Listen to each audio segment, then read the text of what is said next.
The drum beats thundered through the village, and everyone knew that the king was calling for a gathering. But what happened next shocked us all. Shamiso, the daughter of our king, stood before her father, her voice steady but her eyes filled with tears. "I'll never marry anyone else but Takunda," she said. The crowd gasped, and I, standing near the edge of the crowd, felt my heart pound. How could she say that? The king had already decreed Takunda must face the full wrath of the laws of the village for stealing his daughter away. Takunda, poor and trembling, knelt before the king. His clothes were dusty, and his hands were tied. He looked like a man awaiting his doom. But Shamiso stood beside him, her head held high. The tension was thick, like the air before a storm. And I, Chakanetsa, a simple fisherman, had seen it all from the beginning. Let me tell you how it started. Takunda was a hard-working young man. His parents had passed away, leaving him with nothing but a small patch of land where he grew maize. Every day, he worked under the scorching sun, dreaming of a better life. But it wasn't riches he was dreaming of. It was Shamiso. She was the king's only daughter, and she shone brighter than the sun. Her laugh could make anyone smile, but she was out of reach. No commoner could ever hope to marry a princess. Takunda didn't mean to fall in love with her. It happened slowly, like the creeping of the vines around a tree. He would catch glimpses of her at the river, her feet splashing in the water, her voice singing softly. His heart was lost before he even knew it. One day, Shamiso noticed him. She smiled at him, and that was the start of everything. Shamiso began to speak to Takunda whenever she could. At first, it was a simple greeting. Then it became longer conversations. She would sneak out of the palace, walking through the village just to see him. "Why would you risk so much to speak to me?" Takunda asked one evening as they sat under a baobab tree. "Because my heart knows no rank," she replied. "I want to marry for love, not for duty." Takunda tried to warn her. "If your father finds out, he will kill me." But Shamiso didn't care. She was fearless in a way Takunda admired, but didn't understand. Their love grew in secret, but secrets don't stay hidden forever. When the king announced the engagement of Shamiso to a wealthy chief's son, she was furious. "I will not marry someone I do not love," she declared to her handmaidens. But no one dared to challenge the king's orders. That night, Shamiso ran to Takunda's hut. "We must leave," she whispered. "If we stay, my father will force me into a life I do not want." Takunda hesitated. Leaving the village meant abandoning everything he had ever known. But when he saw the desperation in her eyes, he agreed. Together, they packed what little they could carry and slipped into the night. The next morning, the king discovered his daughter was missing. His anger was like a raging fire. He sent his guards into the village, demanding answers. No one knew where Shamiso had gone, but the king didn't believe them. He sent word to neighboring villages, demanding that anyone who saw the couple must report to him immediately. The reward for information was great, but so was the punishment for hiding them. The king's men scoured the land, and I, Chakanetsa, found myself caught in the middle. I had seen the couple heading towards the forest the night before. Should I speak or stay silent?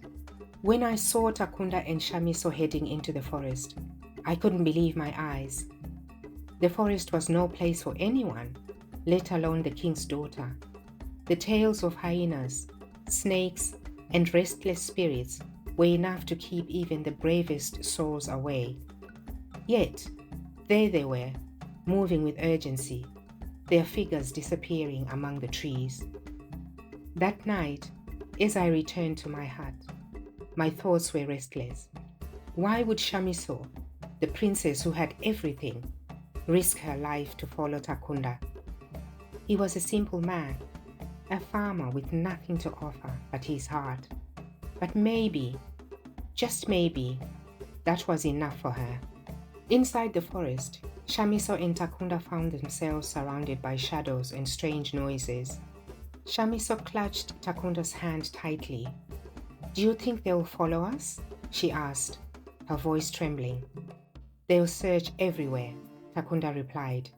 "We must go deeper into the forest." The couple stumbled upon a small clearing where Takunda quickly gathered branches to make a shelter. As he worked, Shamiso fetched water from a nearby stream. She looked at him, her heart swelling with a mix of love and fear. "I'd rather be here with you than in a palace without you," she whispered. Takunda smiled, though his mind was racing with worry. "If we survive this, Shamiso, I will spend the rest of my life proving I am worthy of your love." The night passed slowly. Every rustle of leaves and distant howl made them jump. At dawn, the sound of distant drum beats reached their ears. The king's search party was on the move, and the forest could not hide them forever. Back in the village, rumors spread like wildfire. Someone had seen me watching the couple flee, and that very morning, the king's guards came knocking on my door. The king's guards banged on my door at sunrise. Their loud voices shattered the stillness of the morning. "Open up, Chakaneta. We know you saw something." My heart raced as I unlatched the door. The guards stormed in, their faces stern. "You were seen near the forest the night Shamiso disappeared," one barked. "Tell us what you know." I hesitated. Betraying Takunda and Shamiso didn't sit well with me, but the king's wrath was nothing to trifle with. I saw them heading towards the forest," I stammered. My voice felt foreign, heavy with guilt. The guards exchanged glances and nodded. Before I knew it, I was dragged before the king himself. He sat on his grand wooden throne, his expression thunderous. "Chakaneta," he growled, "what did you see?" I repeated my story, every word cutting through me like a blade. The king's nostrils flared. "Send more men," he roared. "Search every corner of the forest. They must be found." The guards bowed and left swiftly. As they disappeared into the distance, I slumped to my knees. What had I done? I had betrayed two people who had only sought love. The villagers whispered amongst themselves, their eyes darting between me and the king. Meanwhile, deep in the forest, Takunda and Shamiso heard the commotion. The distant shouts of the search party echoed through the trees. "They are getting closer," Takunda said, his voice tight with urgency. Shamiso gripped his arm. "We need to move further," she urged. The couple plunged deeper into the forest, their path lit only by the faint streaks of sunlight breaking through the canopy. Every step carried them further from the life they once knew, and closer to the moment of reckoning. It didn't take long for the king's men to catch up to them. Takunda and Shamiso had been running for hours. Their feet ached and they were out of breath. The forest, which had once seemed vast and endless, now felt like a trap. The search party found them near a rocky outcrop. The leader of the group, a tall man with a scar across his face, pointed his spear. "There they are," he shouted. The guards swarmed like ants. Takunda stepped in front of Shamiso, his arms outstretched. "Leave her alone," he yelled. His voice cracked, but his stance was firm. Shamiso tried to pull him back. "Takunda, don't," she said. The guards didn't care for his bravery. They grabbed him roughly, forcing him to the ground. "Stop!" Shamiso cried, throwing herself between them. I went with him willingly. This isn't his fault." The guards hesitated, but only for a moment. "The king will decide," one of them growled. They bound the couple's hands and dragged them through the forest. Shamiso stumbled, her royal garments now torn and filthy. Takunda's face was swollen from the blows he had endured. When they arrived in the village, the people gasped. Takunda and Shamiso, side by side, were a sight to behold. A poor farmer and a princess bound together by chains, yet holding their heads high. The king awaited them in the courtyard, his expression dark as a storm. "You," he spat, glaring at Takunda. "You dare to take what was not yours. Do you know what you have done?" Takunda, though battered, met the king's gaze. "I love her," he said simply, the words hanging in the air, defiant and unyielding. Shamiso took a step forward, her eyes blazing. "And I love him," she said. The village fell silent, awaiting the king's response. The king's face twisted with rage at Shamiso's words. "You love him?" he thudded. "Have you lost your mind, Shamiso? He is a peasant boy and nobody." Shamiso stood her ground. "He's not a nobody to me.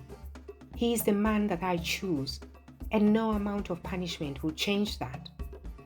The crowd murmured. Many were shocked by her boldness, but others seemed moved. A few women whispered to each other, their eyes soft with admiration for the young princess. The king rose from his throne, his presence towering over the crowd.